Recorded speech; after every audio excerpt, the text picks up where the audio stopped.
जय श्री कृष्णा। प्रिय दर्शकों, भाई और बहनों, आज चर्चा में आपका स्वागत है।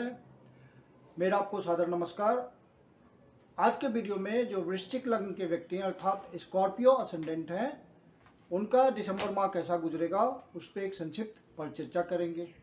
आप कैसे पता करेंगे कि आप स्कॉर्पियो लग्न के हैं, वृश्चिक लग्न के हैं? तो आप अपना बर्थ डिटेल्स किसी अच्छे एस्ट्रो के सॉफ्टवेयर में डालिए। जो D1 कुंडली बनकर आती है, जिसको बर्थ चार्ट या लग्न चार्ट या असेंडेंट चार्ट कहते हैं, उसके प्रथम भाव में अर्थात इस भाव में आपका 8 नंबर यदि लिखा हुआ होता है तो आप वृश्चिक लग्न के व्यक्ति हुए। जिनके पास अपना बर्थ डिटेल्स नहीं है वो अपनी नाम राशि से देखिए, रिजल्ट मोर और लेस सेम होता है। 1 दिसंबर को जो गोचरीय परिस्थितियां हैं वो आपकी कुंडली पे मैंने लगाया हुआ है।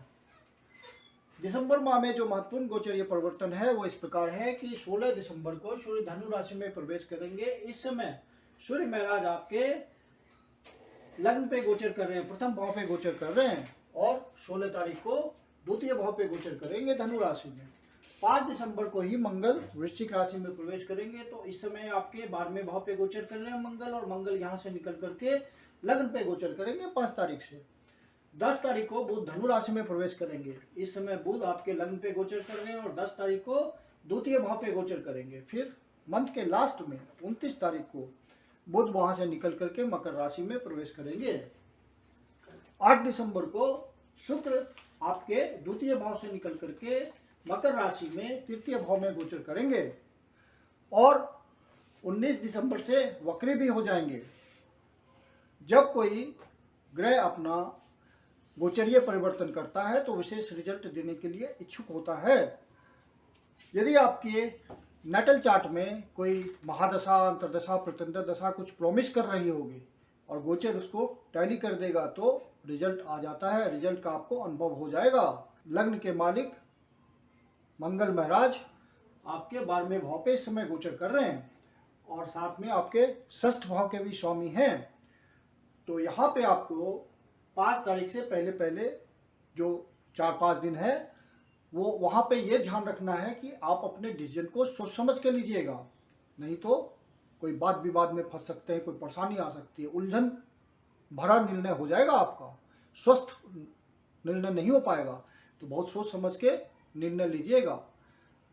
5 तारीख को जब मंगल आपके लग्न भाव पे हो जाएंगे तो अपनी ही राशि में चले जाएंगे, स्वस्थ आपका मन हो जाएगा और आप सही से निर्णय ले पाएंगे। तो सिर्फ 4-5 दिनों की बात है, तो वहाँ पे एक विशेष ध्यान आपको बरतने की जरूरत है, नहीं तो वो आपके लिए एक गलत डिसीजन हो जाएगा। मंगल जब यहाँ पे आपके लग्न भाव पे गोचर करेंगे तो 6th भाव के भी स्वामी होंगे, तो अपने स्वास्थ्य का भी आपको ध्यान रखना है। सूर्य चूंकि एग्रेशन का कारक है तो गुस्से पे भी कंट्रोल रखना है। लग्न पे गोचर करेंगे, केतु महाराज पहले से है वहाँ, सूर्य महाराज पहले से विराजमान है, बुध महाराज भी पहले से विराजमान है। तो बुद्धि तो आपके पास होगी, भरपूर होगी, क्योंकि बुध महाराज लग्न पे गोचर कर रहे हैं, लेकिन गुस्सा भी ज़्यादा आएगा, तो गुस्से पे नियंत्रण रखना है। ज्योतिष हमें यही सिखाता है, जो निगेटिविटी दिख रही है जिस माह में उसको नियंत्रित कर लीजिए, कंट्रोल कर लीजिए, प्रॉब्लम खत्म हो जाएगी।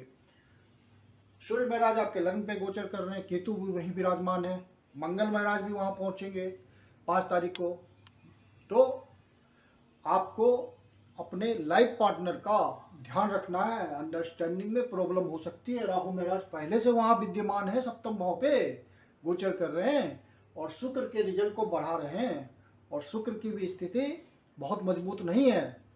तो आपको अपने लाइफ पार्टनर का, मैरिड लाइफ का ध्यान रखना है, कहीं कोई अंडरस्टैंडिंग में कमी ना हो जाए, दोनों के बीच तालमेल में दिक्कत ना हो जाए। यदि आप पब्लिक इंटरेक्शन में लगे हुए लोग हैं, किसी तरह का पब्लिक सेवा करते हैं, तो वहाँ भी आपको ध्यान रखना है कि पब्लिक डीलिंग में कोई बात विवाद ना खड़ा हो जाए, कोई परेशानी ना खड़ा हो जाए, गुस्से के कारण कोई अनहित ना हो जाए किसी का। तो ये परेशानी से बचिए, आप अपने गुस्से को नियंत्रण में रखिए। आपके कर्म स्थान के स्वामी आपके लग्न पे गोचर कर रहे हैं, और 16 तारीख को वहाँ से फिर द्वितीय भाव पे जाएंगे, तो सूर्य महाराज भी वही हैं, और आपके मंगल महाराज भी वहीं गोचर कर रहे हैं आपके लग्नेश। तो आपका कर्म स्थान से संबंधित मान सम्मान प्रतिष्ठा उसमें वृद्धि हो सकती है। लोग आपको आइडेंटिफाई करेंगे, आप अपने मान सम्मान से पहचाने जाएंगे, अपने पद पदवी से पहचाने जाएंगे, आपके मान सम्मान में वृद्धि होगी। यदि सरकारी सेवा में लगे हुए लोग हैं तो कोई आपको पद प्रतिष्ठा भी मिल सकती है, विशेष रूप से कोई मान सम्मान भी मिल सकता है।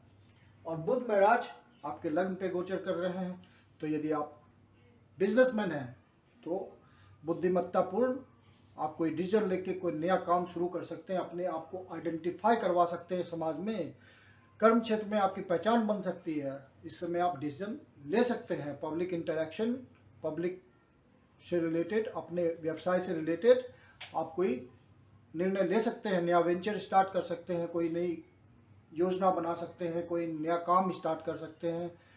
इसमें आपको फायदा पहुंचेगा, इच्छा पूर्ति होगी, क्योंकि बुध महाराज आपके, बुध तो व्यवसाय के कारक हैं ही हैं और साथ में आपके इच्छा पूर्ति के भाव के मालिक हैं और अष्टम भाव के मालिक हैं, और कर्म स्थान से संबंध बन रहा है सूर्य महाराज के थ्रू।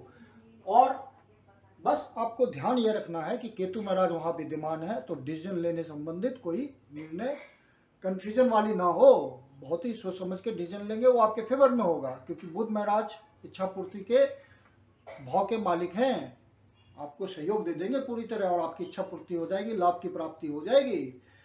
जो नौकरी में भी लगे हुए लोग हैं वो डिसीजन जो लेंगे बिल्कुल बुद्धिमत्तापूर्ण लेंगे, क्योंकि बुध महाराज का साथ है, लग्न पे गोचर कर रहे हैं और इच्छा पूर्ति के भाव के मालिक हैं, तो वहाँ भी आपका डिसीजन सही होगा। जो व्यापारी वर्ग सरकार से जुड़े हुए हैं, किसी तरह का सरकारी प्रोजेक्ट से जुड़े हुए लोग हैं, सरकार से कोई टेंडर उठाना चाहते हैं, सरकारी माध्यम से कमाना चाहते हैं, तो इस समय प्रयास कर लीजिए, आप सफल हो जाएंगे, आपकी इच्छा पूर्ति हो जाएगी। 16 दिसंबर को सूर्य यहाँ से निकल करके आपके धनु राशि में प्रवेश करेंगे, द्वितीय भाव पे गोचर करेंगे और कर्म भाव के मालिक हैं, तो कर्म के थ्रू धन की प्राप्ति होगी। फिर बुध महाराज भी आपके 10 तारीख को वहाँ द्वितीय भाव पे गोचर करेंगे, तो बुध आदित्य योग लग्न पे भी बना हुआ है, बुद्धिमत्तापूर्ण निर्णय और उससे आपको यश की प्राप्ति, वो धन भाव पे भी फिर से बुध या आदित्य योग काम करने लगेगा। तो यहाँ पे क्या होगा, जो बिजनेस में लगे हुए लोग हैं, पारिवारिक बिजनेस में माता पिता का बिजनेस आगे बढ़ाते हैं, किसी परिजन का बिजनेस आगे बढ़ाते हैं, वहाँ पे उनके बिजनेस में वृद्धि हो जाएगी, धन की प्राप्ति होगी, सब्सटेंशियल धन आप पा पाएंगे और बहुत बुद्धिमत्तापूर्ण डिसीजन लेंगे। परिवारजनों के साथ आपका बहुत अच्छा तालमेल बैठेगा, बुद्धि के थ्रू वाणी आपकी बहुत ही बुद्धिमत्तापूर्ण हो जाएगी, हर डिसीजन जो आप लेंगे बहुत सोच समझ के लेंगे और आपका इच्छा पूर्ति में वो डिसीजन सहयोग करेगा, क्योंकि बुध महाराज आपके इच्छा पूर्ति भाव के मालिक हैं और अष्टम भाव के भी मालिक हैं। तो हो सकता है कोई ऐसा डिसीजन अचानक से आपके लिए फ्रूटफुल हो जाए जिसकी आपको उम्मीद ना हो बिल्कुल। यदि महादशा, अंतरदशा, प्रत्यंतर दशा ये कुछ इंडिकेट कर रही होगी तो ये सब बातें हो जाएंगी आपके साथ। शुक्र महाराज आपके द्वितीय भाव पे गोचर कर रहे हैं, लेकिन चूंकि सप्तम भाव के स्वामी हैं और व्यय भाव के स्वामी हैं, तो आपका खर्चा बढ़ाए हुए रहेंगे, धन भी बहुत पाने में सहयोग नहीं करेंगे और खर्चा भी बढ़ा देंगे। महीने के प्रारंभ में शुक्र महाराज आपके द्वितीय भाव पे गोचर कर रहे हैं और आपके सप्तम भाव के स्वामी हैं और व्यय भाव के स्वामी हैं, तो आपकी लंबी यात्रा का योग बन सकता है, जिसके थ्रू आपको धन की प्राप्ति हो सकती है।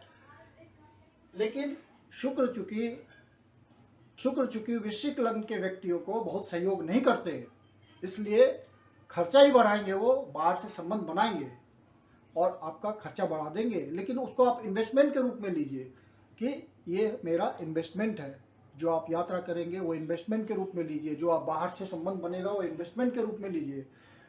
तो आपका इन्वेस्टमेंट के रूप में खर्च होने की पूरी संभावना है। तो आपका धन तो दूसरे स्रोतों से आता रहेगा, सारे ग्रह धन में आपको सहयोग कर रहे हैं, धन प्राप्ति में। शुक्र आपका इन्वेस्टमेंट के रूप में आपका खर्चा बढ़ा रहा है, तो कोई दिक्कत की बात नहीं है। शुक्र फिर आपके जब 8 दिसंबर को, एक हफ्ते की ही बात है, 8 दिसंबर को तृतीय भाव पे आ जाएंगे, मकर राशि में गोचर करेंगे, तो शनि महाराज के साथ गोचर करेंगे। तो तृतीय भाव में शनि महाराज पहले से गोचर कर रहे हैं तो आपके प्रयास को बहुत बढ़ाए हुए, एफर्ट को बहुत बढ़ाए हुए, आप एफर्ट ले भी पा रहे हैं, रिस्क ले पा रहे हैं, सोच पा रहे हैं, जोखिम उठा रहे हैं, क्योंकि शनि महाराज बहुत ही बोल्ड है, यहाँ पे युवावस्था में है अभी गोचर में, और पूर्ण स्वस्थ हैं। और शुक्र महाराज उनको ज्वाइन करेंगे और उनकी राशि में गोचर करेंगे, दोनों मित्र हैं, तो तृतीय भाव का बहुत बढ़िया रिजल्ट आएगा। आप जो रिस्क इनिशिएशन कर रहे होंगे, रिस्क टेकिंग कर रहे होंगे, उसमें सफलता मिलेगी आपको। और शुक्र चूंकि सप्तम भाव के स्वामी हैं और व्यय भाव के स्वामी हैं, 12वें भाव के स्वामी हैं, तो आपके प्रयास यदि बाहर के लिए हो रहे होंगे तो उसमें सफलता मिलेगी। यदि आप बिजनेसमैन हैं या कोई नया प्रयास कर रहे होंगे, कोई नया वेंचर खोल रहे हैं, उसमें आपको सफलता मिल जाएगी। तो आपके इफोर्ट्स के थ्रू आपकी इच्छा पूर्ति हो जाएगी, एफर्ट में आप सफल होंगे। शनि महाराज और शुक्र महाराज फिर आपके भाग्य भाव को भी देखेंगे, तो भाग्य को भी उठा देंगे दिसंबर महीने में। शुक्र आकर के जब 8 दिसंबर को तृतीय भाव पे होंगे, शनि महाराज पहले से वहां हैं, तो आपका भाग्य भाव खुल जाएगा, भाग्य का साथ मिलने लगेगा, आपके एफर्ट को सफलता मिल जाएगी भाग्य के थ्रू आपकी इच्छा पूर्ति हो जाएगी। गुरु महाराज आपके चौथे भाव पे गोचर कर रहे हैं और शनि की मूल त्रिकोण राशि में गोचर कर रहे हैं, तो शनि महाराज निश्चिंत हैं कि गुरु महाराज अच्छा रिजल्ट देंगे। गुरु महाराज की ब्लेसिंग आ रही है कर्म भाव पे, तो आपका कर्म में मजबूती आएगी। आप जो नया डिसीजन लेंगे उसमें आपको सफलता मिलेगी, कर्म के नए आयाम खुलेंगे। गुरु महाराज की ब्लेसिंग है वहाँ। जो प्यार मोहब्बत में लगे हुए लोग हैं उनके लिए दिसंबर का माह बहुत बढ़िया नहीं कह सकता हूँ, और उनको अपने अंडरस्टैंडिंग में ध्यान रखना पड़ेगा। नए प्रपोजल बहुत सोच समझ के रखिएगा, क्योंकि अंडरस्टैंडिंग बढ़ने की संभावना बहुत नहीं दिखती है। और जो स्टूडेंट पढ़ाई में लगे हुए हैं, कंपटीशन दे रहे हैं, उनके लिए बढ़िया समय है। यदि दिसंबर में रिजल्ट आएगा तो वो फेवर करेगा आपको। जो बिजनेसमैन कंपटीशन फेस कर रहे हैं उनको सफलता मिलेगी दिसंबर माह में, स्वस्थ रूप से वो आगे बढ़ पाएंगे, अपने कंपटीटर को डिफीट कर पाएंगे। जो वाद विवाद चल रहा होगा उसमें सफलता मिलेगी, आप विजयी साबित होंगे। कोर्ट केस चल रहा होगा तो कोर्ट केस यदि आपके फेवर में आएगा, ये दिसंबर में रिजल्ट आएगा कोर्ट केस का, तो आपके फेवर में आएगा। राहु महाराज सप्तम भाव में पहले से गोचर कर रहे हैं, तो मैंने पहले ही बोला है कि आप अपने लाइफ पार्टनर के साथ अंडरस्टैंडिंग बना के रखिएगा, और उसके स्वास्थ्य का भी आपको ध्यान रखना है। आपको अपने स्वास्थ्य का भी ध्यान रखना है। किसी तरह की परेशानी स्वास्थ्य संबंधी आपको महसूस हो सकती है, जैसे कोई स्किन डिजीज आपको परेशान कर सकता है, किसी तरह की ईचिंग आपको परेशान कर सकती है। तो ये सब छोटे मोटे स्वास्थ्य संबंधी परेशानी आपको महसूस हो सकती है, लेकिन वो फॉर द टाइम बिंग है। गोचर चेंज होगा, वो ठीक हो जाएगा। चंद्रमा 11वें भाव से इच्छा पूर्ति के भाव से गोचर प्रारंभ कर रहे हैं, तो चंद्रमा का गोचर अच्छा जाएगा, आपकी इच्छा पूर्ति में वो सहयोग कर रहे हैं। 16 दिसंबर से खरमास प्रारंभ हो रहा है, तो एक महीने कोई विशेष शुभ कार्य जो वर्जित होते हैं खरमास में, उसका ध्यान रखिएगा। अब दिसंबर माह में जो महत्वपूर्ण डेट्स हैं उसके बारे में आपको बताता हूँ। 10 और 11 तारीख को कोई नया शुभ कार्य नहीं प्रारंभ करेंगे आप, उसमें ये 2 डेट्स आपके लिए नया काम प्रारंभ करने के लिए नेगेटिव हैं। 14 और 15 तारीख को स्वास्थ्य संबंधी कोई विशेष परेशानी हो सकती है। स्वास्थ्य संबंधी परेशानी 60 वर्ष से ऊपर के लोगों के लिए मैं कहता हूँ, आप पहले से योगा, मेडिकेशन, एक्सरसाइज, इन सब बातों के थ्रू अपने स्वास्थ्य का ध्यान रखिए, तो इन डेट्स को आपको परेशानी महसूस नहीं होगी। 19 और 20 तारीख को कोई नेगेटिव न्यूज आपको मिल सकता है, जिससे जो थोड़ा मन दुखी हो। तो यदि ऐसा महसूस होता है तो आप के लिए 2 उपाय मैं सामान्य बताता हूँ। विष्णु सहस्त्रनाम का पाठ कर लीजिए, या नज़दीक के शिव मंदिर में जा करके शिव जी का दूध से अभिषेक कीजिए, ओम नमः शिवाय का पाठ कीजिए, वो आपकी पीड़ा हल लेंगे। 29 और 30 तारीख को आपका खर्चा बहुत बढ़ा हुआ हो सकता है, खर्चे पे नियंत्रण रखिएगा, नहीं तो बजट असंतुलित होगा। जो आत्मिक उन्नति में लगे हुए लोग हैं, आध्यात्मिक रूप से फायदा लेना चाहते हैं, वो इन डेट्स को विशेष प्रयास करें, उनको आत्मिक अनुभूति होगी, आत्मनिरीक्षण वो कर पाएंगे।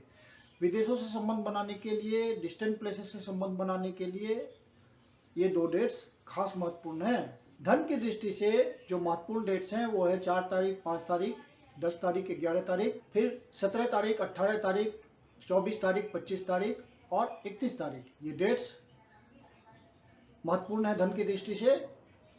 इन डेट्स को जो व्यापारी वर्ग, व्यापारी भाई है, मार्केट से धन उठाना चाहते हैं तो वो विशेष प्रयास करें। इन डेट्स को विशेष फलित होगा धन का योग, वो मार्केट से धन की व्यवस्था कर पाएंगे। जो नौकरी में लगे हुए लोग हैं या अपना काम धंधा करते हैं, उनके लिए भी ये डेट्स महत्वपूर्ण है। किसी तरीके से धन की विशेष व्यवस्था हो सकती है। मैं कुंदन शर्मा आप लोग का हार्दिक स्वागत करता हूं। यदि आपको वीडियो अच्छा लगा तो लाइक कीजिए, सब्सक्राइब कीजिए, शेयर कीजिए। यदि आपके जीवन की कोई समस्या है जिसका समाधान आप हमसे चाहते हैं तो पर्सनल कंसल्टेशन ले सकते हैं। नीचे डिस्क्रिप्शन बॉक्स में मेरा व्हाट्सएप नंबर दिया हुआ है, आप मुझे मैसेज कर सकते हैं कंसल्टेशन के लिए। मेरी अपनी कंसल्टेशन शुल्क होती है। धन्यवाद।